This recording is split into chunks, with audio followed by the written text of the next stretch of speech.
All right, good morning, RAM families. We are so excited that you have joined us for our webinar about paying for college. I know that many of you have had a lot of really great questions over the course of the summer at orientation, and many of you might not have been able to join us for orientation. And so I have brought together some of our brightest minds over in our financial aid and student accounting office to help answer some of those questions that you may have about how to take care of things when it comes to your student's bill. And so I have joining me today, and I'll let them more formally introduce themselves, but my friends Danielle, Katoya, and Kelly, who are going to be talking to you all about paying for college. So before we get started, I just want to remind everyone that we do record these webinars, and so you'll be able to refer back to them. We'll post them on our website, which is nsfp.vcu.edu, and that NSFP stands for New Student and Family Programs. And so everything will be posted there, and it will be closed captioned so that you can see all of the information again. Throughout the presentation, if you do have questions, we want you to utilize the chat function to ask those questions. And the best way to do that, if you're looking at Zoom on your screen, there should be a little icon that says chat. You'll just click on that and type in your question. And if it's appropriate for me to stop the presenters where they are in the presentation to answer that question on site, I will. If not, we'll hold on to it for just a little bit and we'll get to it a little bit later on. So again, we're so glad you've joined us, and I'm going to turn things over to my friends from Student Accounting, Financial Aid, and the Student Services Center now. Okay. Hey, good morning. My name is Danielle Mitchell. I'm Director of the Student Accounting Department. Okay. My name is Katoya Wagner, and I'm the Associate Director of Financial Aid Counseling and Outreach. Hi, I'm Kelly Coldiron, Director of Student Services. I'm excited y'all joined us this morning, so I guess we'll just go ahead and get started. Like you said, like Lynn said, if there's any questions, please ask. We're happy to help. So, paying for college. And we're going to disappear until the end for questions, but we'll be able to hear, or you'll be able to hear us. Okay. So the first slide, the fall semester billing. So statements were issued to your students last week on July 30th, or 2 weeks ago, I guess now, on July 30th, and they're due August 21st. The email that's sent to your student, that is not the actual bill. That's just notification that your student needs to log into the billing and payment site to view the statement. And I would say it's very similar to a credit card statement. I'll get an email from American Express saying my bill is ready. It's not the actual bill. I know I need to go to the American Express site and view, and then I can log in and look at the detailed information. So that's very similar to our statements. And we're going to show you how to do that in just a moment. So since you are not the student, what we highly recommend is having your student assign you as an authorized user. This will give you access to the billing and payment site. So going forward, when your student is issued an email, you will also be issued one telling you that you can log into a separate site and you can view your student's bill, you can view students' accounting details, and you can make payments, online payments on behalf of the student. Sorry. Okay. So we're going to go ahead and show you how your student will log into the billing and payment site. Your student will log into eServices.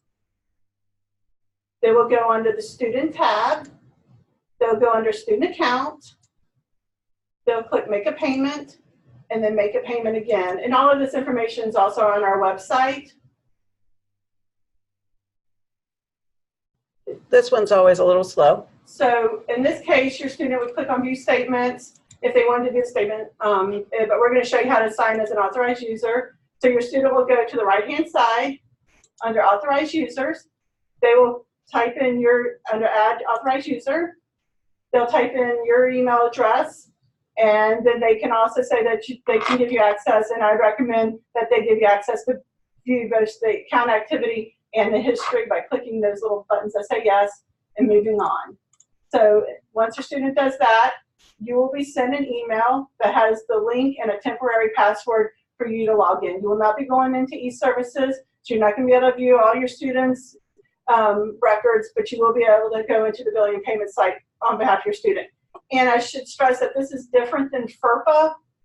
FERPA is the federal policy that says that once a student is in college, we can't share information with anyone other than the student without the student's consent. And probably when your students were at orientation, a lot of students gave parents access. That will allow us to discuss account information as well as financial aid, registration information with you should you call or email or come in person. But this is a different site, and so we recommend that you do both. Yeah. Do you want to see the? Yeah. So we're going to say your student pulled up their detailed invoice. Oh, sorry. And this is what the detailed invoice, I want to make it a little smaller, please. Oh, smaller. Yeah, so I can see See the whole thing. So this is what the detailed invoice will look like. It's very different than the email. So the detailed invoice is sent per semester, and it's going to have your students' charges and credits on the account. Now, you can also print and download this. A lot of scholarship organizations, or maybe you're paying from an investment account, they need a detailed invoice. So this can be downloaded, printed, saved as a PDF. So the way we assess tuition fees here at VCU is based on the student's registration activity. Danielle, really quickly, we are not able to see the screen that's showing the statement. We are still just seeing the authorized users page. So you may need to minimize your PowerPoint if that's what you've got it open on. We have this on an incognito screen Oh. because, let me see what I can do here. Hang on. Okay. Bear with us, everybody. Thank you for letting us know you weren't able to see the statement, Lisa. We appreciate that.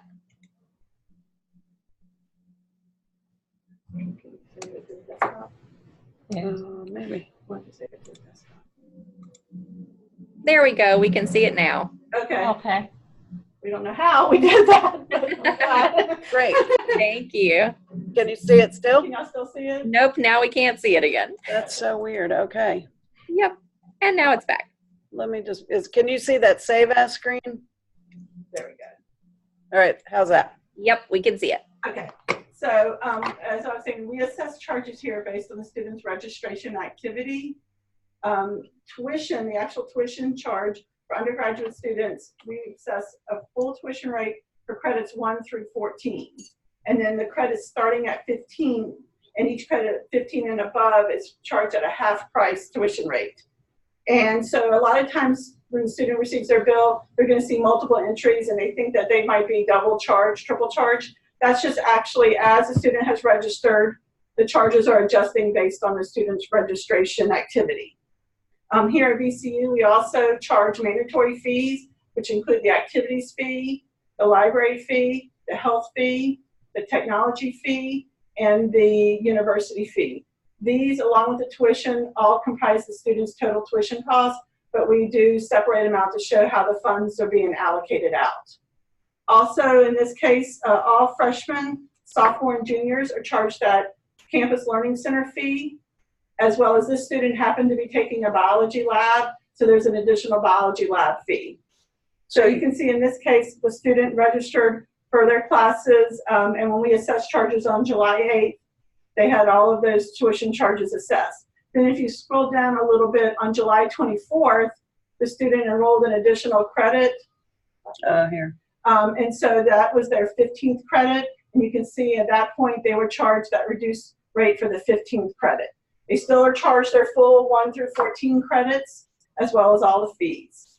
Also, you will see the dining charges and the housing charge if your student's living on campus. And we should say that if the student enrolls in 15 credits in the spring, their charges should be very, very similar.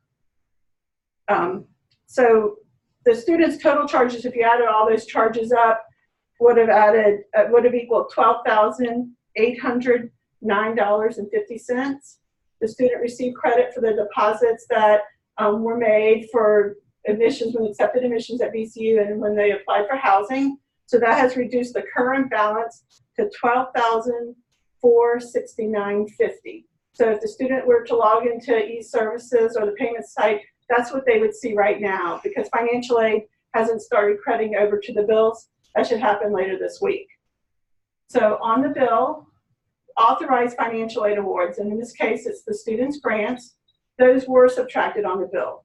Authorized aid means the student has done everything they need to, and we're just waiting closer to classes for that money to pay the bill.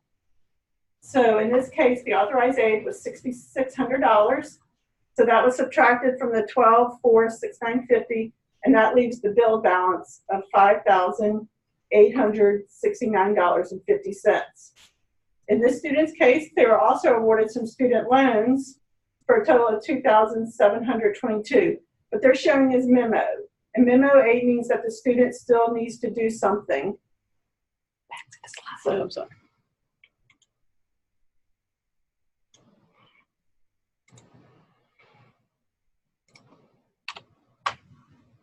Okay, so common reasons aid may show as memoed is a student has not yet completed the online entrance counseling session or the master promissory note, which is actually done online, and we're going to take you to where that can be completed.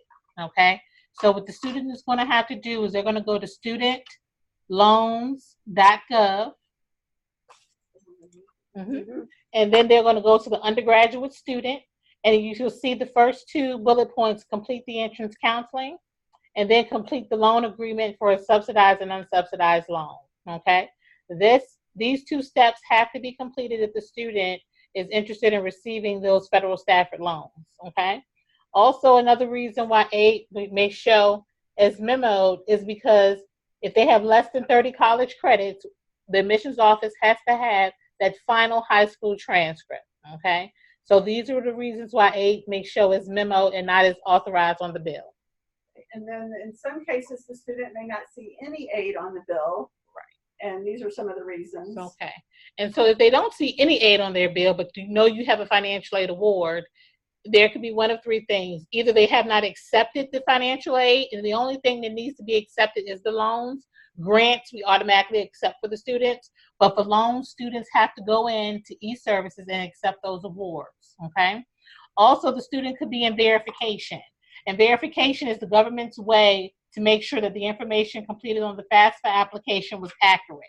Because the FAFSA is 100% self-reported, they randomly select students for verification. If a student has yet to complete verification, their aid will not show on their invoice, okay? Also, every student who completed a FAFSA and is interested in receiving financial aid here at VCU has to have also completed their admissions application with their Social Security number listed. If the Social Security number was not listed on the admissions application, then we're not able to match the FAFSA to the student.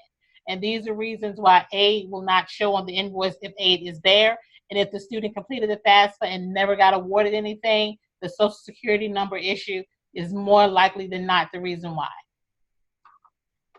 Okay, so now we're going to talk about the different types of financial aid. And I like to break it down into two sections. The first section is the one we like the best, free money, right? That's what we want. Scholarships, they're usually merit-based and requires separate applications. The institutional scholarships here at VCU are decided at the time of admission. And again, these dollar amounts that come directly from the school don't have to be accepted. They are already viewed and authorized on the student's bill. And then we have grants, right? And the way the students access grants is through completion of the FAFSA. So there are federal grants, state grants, and institutional grants. And grants are usually need-based in nature. And that's why the FAFSA application is required in order to be considered. The second type of financial aid is what we call self-help aid. And this is aid where students actually have to help themselves. So the first one I'll talk about is the work-study program. The work-study program is a need-based program where students work to earn the awards they were offered. Now, they also have to accept these awards in e-services.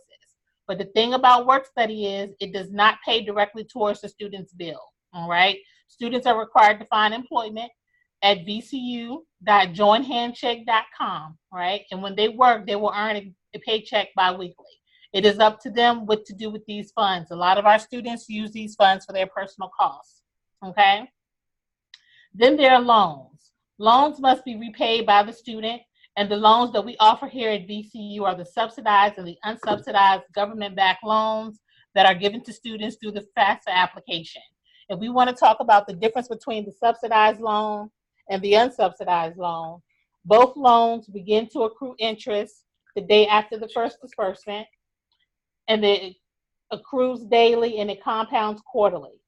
On the subsidized loans, the Department of Education pays the interest for the student while the student is enrolled at least half time. On the unsubsidized loans, the Department of Education does not pay that interest. That interest belongs to the student. And here at VCU, we do suggest that students request their quarterly interest statements and to pay those just so they can see what little amount of money now will save them in the long run. So we're going to head back to the detailed statement. Sorry.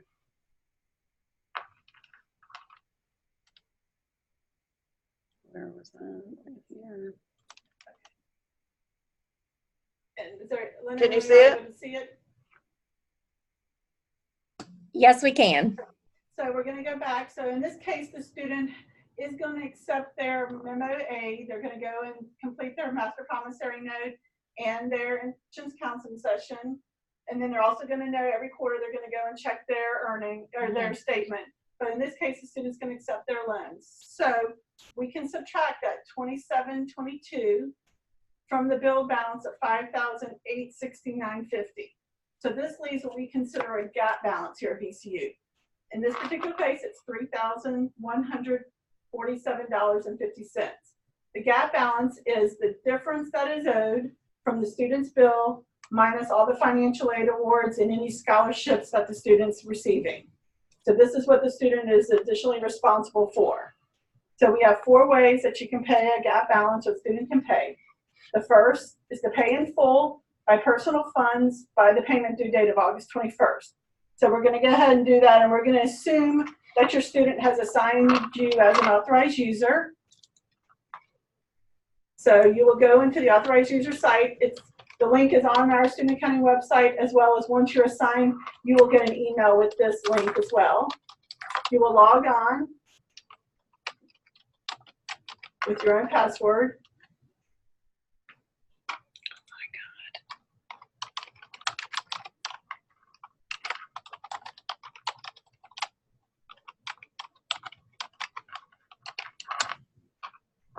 Sorry about that.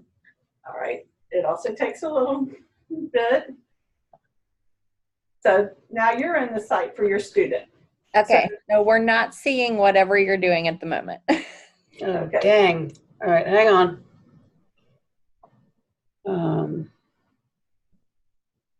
So we can't log out of my thing. Can I copy this and stick it in a slide? No. Well,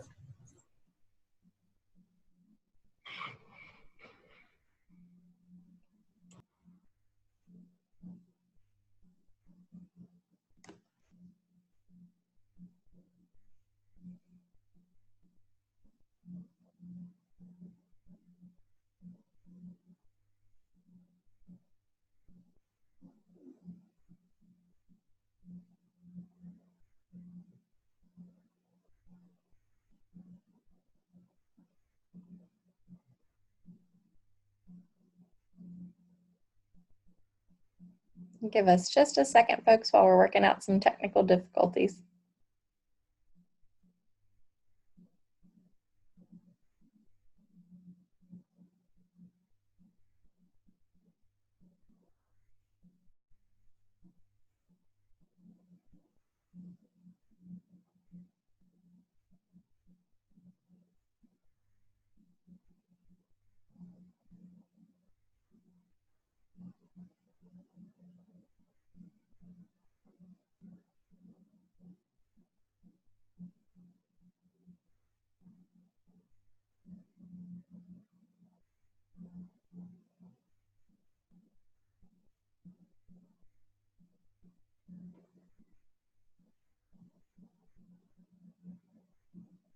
And we are able to see what you're doing now.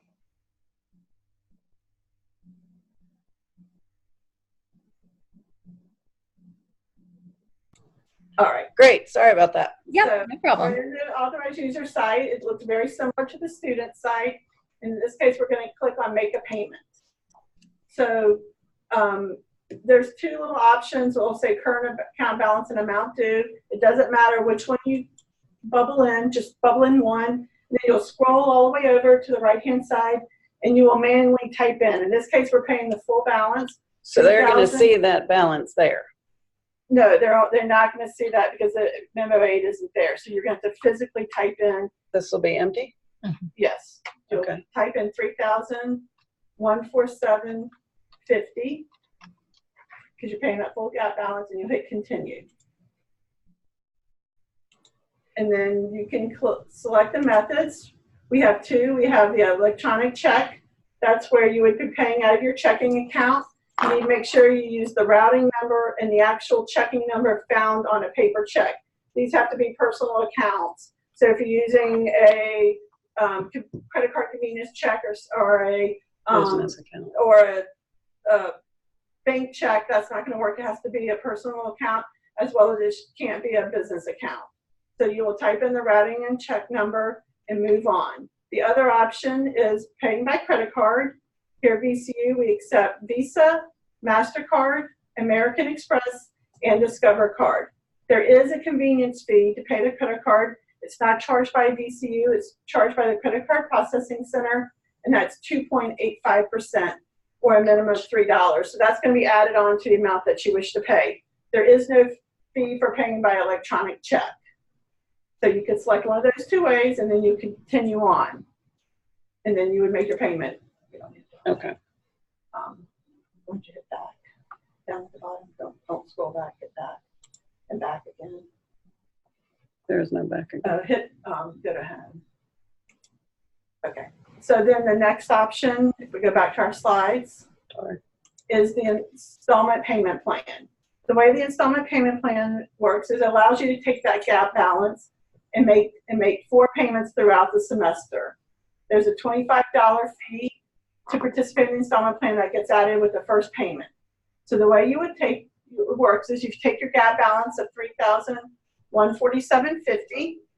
You'll divide it by 4, which makes payments of $786.88 each. So those will be your installment payment amounts. You will add $25 because the fee is added to the first payment.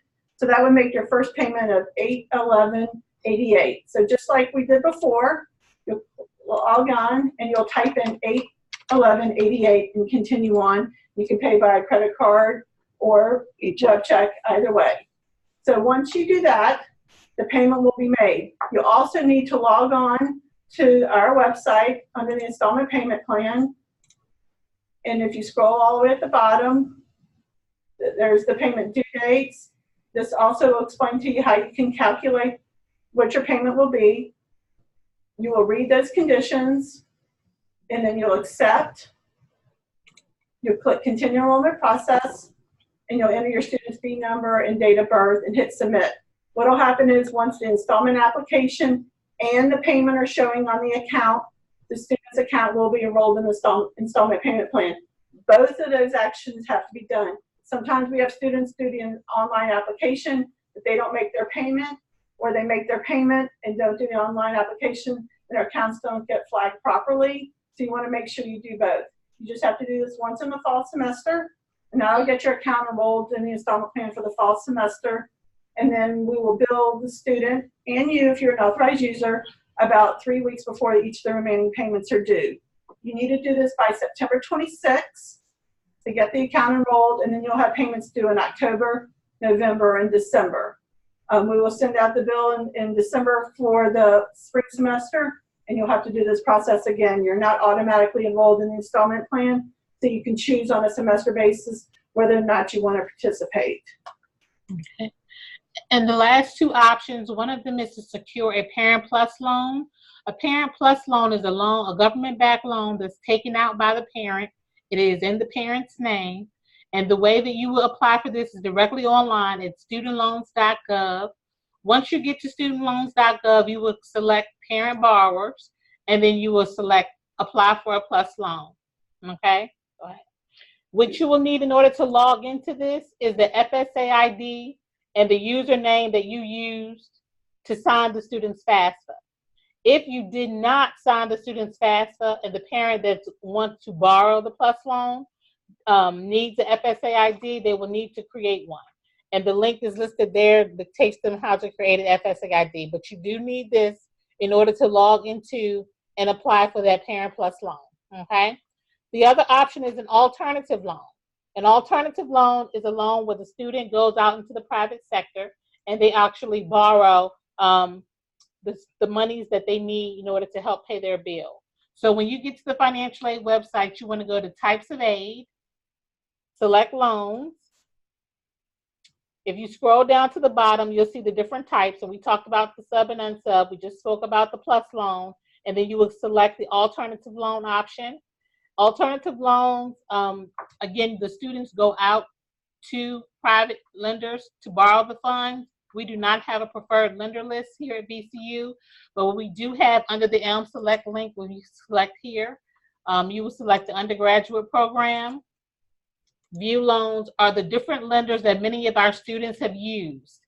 You can actually compare and contrast if you just not click on one, but if you hover over one, it'll tell you what the rates are starting at. Again, we do not have a preferred list. What we do caution you to do is to research them all to see which lender has the best options for you and your family if you're wanting to use the alternative loan or the private loans as an option to help you cover this gap balance. Okay. So now we know this won't be any of your students, but we do have students who ignore their invoices from us and they have an outstanding balance. So here at VCU, unlike a lot of our other schools in the state, we will allow the student to move in next weekend if they haven't paid their balance. We also allow them to continue in their fall classes. They'll be able to live in their dorm and use their meal plan. But the student will receive a hold on their account. The hold will prevent them from registering for next semester. They will also not be allowed to receive an official transcript. And the hold is very serious. The hold cannot be removed. We always have students coming in thinking that they can bargain or try to make arrangements. Unfortunately, that's not the case. We give the student ample time the whole semester to make their payment, but they will not be allowed to continue on. Very often in December, when the student's going home for the winter break, the dorms will tell them that you're not allowed to come back until you are registered for classes next semester and your balance is paid. We have students who ignore that as well. They show up in January and they're not allowed to come into the dorms and they're not allowed to register for classes. So we caution you that we want your student to be aware of their gap balance and to make arrangements now. In addition, we also assess a late fee. We typically assess one late fee a semester. It's 10% of the unpaid balance or a maximum of $100. So in our student situation, the student who owed the gap balance at $3,147.50, if they don't pay it by the deadline, then they will receive a $100 late fee. Then sadly, at the very end of the semester, because we are a state institution, we are held to state payment and collection policies. We do have to refer balances to the VCU collection unit who works with the Attorney General's office. At that point, those unpaid balances are assessed an additional charge at 25%. And then the Attorney General's office can start to collect from the student. Unfortunately, they can take liens against the student. They can garnish wages, tax set-offs. If a student is getting a state tax refund or happens to hit the lottery, those monies will be taken to pay their bill. But we know that's not going to happen with your students. You know, your students are going to have their gap balance paid. They're going to come and they're going to have a wonderful time here. So the steps going forward are just to make certain that you and your student have a realistic plan to pay the gap balance before arriving on campus. We've all heard students think that it's just going to work out. They're just going to cross their fingers. We're going to have a plan, but they don't have a realistic plan. So we just want to make sure that you and your students have a realistic plan of how that gap balance is going to be paid. Okay. And us and all of our staff are there for anybody that needs help. That's what we're here for, to help you come up with that realistic plan. Okay, and also moving forward, the 2020-2021 FAFSA, it will be open beginning October 1st. So if your students are using federal student aid, we ask that they go ahead and start that process as soon as that application opens up. The earlier to get it done, the better. The priority deadline is March 1st, but we do not want them to wait. We want them to go ahead and get it completed and get it in so that they are aware of what needs to be done for their sophomore year. So we're really setting them up to not only just have a plan for the fall semester and the spring, but to have them continuously thinking about the plan for the next 4 years. A lot of our students do that when they go home for winter break. That's a perfect time. Yeah. They're done with their exams. They have almost a month of freedom. They're home with you, and so that's a great time for them to go ahead and do that FAFSA. Okay. So we have our contact information here. Like Kelly mentioned, we're all available. We want to help you. We want to help your student. So please reach out to us early and often, and not wait to the last minute, where sometimes, sadly, it just might be too late for the student to move on to the next semester. All right, everybody. So Jim asked a really great question in the chat that I wanted to pose to you all. He said, should I assume that interest rates for private lenders are higher than the federal government loans? In some instances, Jim, yes. However, what I will say about that unsubsidized loan, the one that accrues the interest, the government does not pay for. The interest rate is fixed, but if the principal is steadily increasing over time, it's kind of a wash. So I will say in many instances, those private lenders, on the front end, the interest could be a little higher, but that's why you want to work with them and to see what other benefits do they have. Do they have any rebates available for them at the end when you go into repayment? If you set up a direct deposit, some institutions will discount your interest rate for doing things like that. So you definitely want to just have those conversations with anyone that you're thinking about borrowing from to see what are the benefits, because they do have some pretty good private lenders out there that of course aren't government backed, but as best as it could be if the students need additional money. Great. And then Lisa posed a question as well. And while I'm reading this one out loud, if either of you have any other questions, please feel free to post those in the chat and we'll just keep answering. But Lisa asked two questions. The first is, my son's statement shows a negative total due. How does that money get to us? Yay. So it depends if it was from the student's financial aid package, then that money will be sent to your student. We're actually going to be starting that process later this week, so the students should begin receiving those refunds starting around the first day of classes. We send out paper checks to the student's permanent address in e-services, so please have your son log in and make sure that his address is correct in e-services. Or the student can enroll in direct deposit. The form is available on our website. It's handled through the DC Treasury Services Office. They can complete it today and scan and email it to them. And hopefully it'll be set up in time, but if it's not this go around, it will stay in place for the rest of the semesters. Now, if it's a Parent Plus loan, when you complete the Parent Plus loan application, you can request that either the excess money go to the parent or to the student. So that would depend on if it's a Parent Plus loan that's creating that credit balance on your student's bill, whether or not you selected for you to receive the refund or for your student to. If that's the case, parent refunds are always mailed checks to the address that was provided on the Parent Plus loan application. And again, all of those refunds will be processed this week, starting this week, and students and parents should begin receiving them early next week. Great. And a related question from Lisa, are all financial aid options used before the PLUS loan? They should be, yes. So what happens is once the FAFSA is received, we package the student based on their eligibility federally, any state funding that we may have had available, and any institutional funding that we may have had available. And their actual financial aid package consists of all of those options.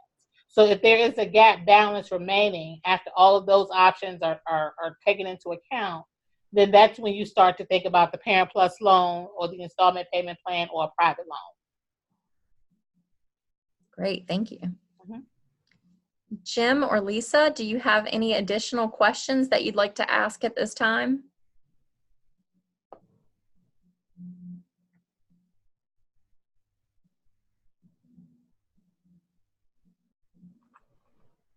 All right, so I think that they both have gotten their questions answered. And so can I ask you all one more time, Kelly, if you all could pull up the page that has the website that has deadlines on it. I think that might be helpful one more time for folks to see. Okay. It might be the bills and payments page. Yeah, give me a And sec. that was for the installment plan. To keep in mind that the students who were billed on July 30th, their bill needs to be paid by August 21st or enrolled in the installment payment plan. Great. Was it here? Hold on, I'm coming. Yeah. So, There we go. and then those are the due dates for the installment payment plan. Great. Is that And what you- just in case you all can't see that web link clearly, it is accounting.vcu.edu/plan. And so that's a great website, I think, to be able to if you're looking for what the deadlines are for this fall for payments as well as for payment plans. Thank you. All right, so we do, I want to thank again our great presenters from Student Accounting and Financial Aid and the Student Services Center for being here with us today. And then want to tell you a little bit about our next webinar and what to expect. So let me get my video back up really quick so I can see you. Okay, hi again. So we are really excited next week to be able to share with you another webinar that's going to be taking place on Tuesday, and that is Tuesday the, oh my gosh, what's the date? Tuesday, August 20th at 11 a.m. We're going to be doing a webinar about the weeks of welcome and how to navigate the first 6 weeks. And we'll be joined by Dr. Derek Cottle from Recreational Sports, as well as David Green from University Student Commons Activities. And they're going to talk with us about kind of the first 6 weeks of college and how those are really full of a lot of different challenges and excitements as students are learning about where they fit in and what their new role is and adulting and all of those good things. And so they're going to walk with us through that process of how to ensure that your student is finding a way to get connected and what opportunities are going to exist during the weeks of welcome for them to do that. So I hope that you'll consider joining us. We do know that sense of belonging is a major factor when it comes to students having a successful transition to the university. And I think this webinar is really going to focus a lot on how we help them to find that sense of belonging and what opportunities are available for that. So I hope that you will join us. Everyone, I hope you have a really great week, and we will hopefully see you next time. Thanks so much. Thank you. All right, Thank thank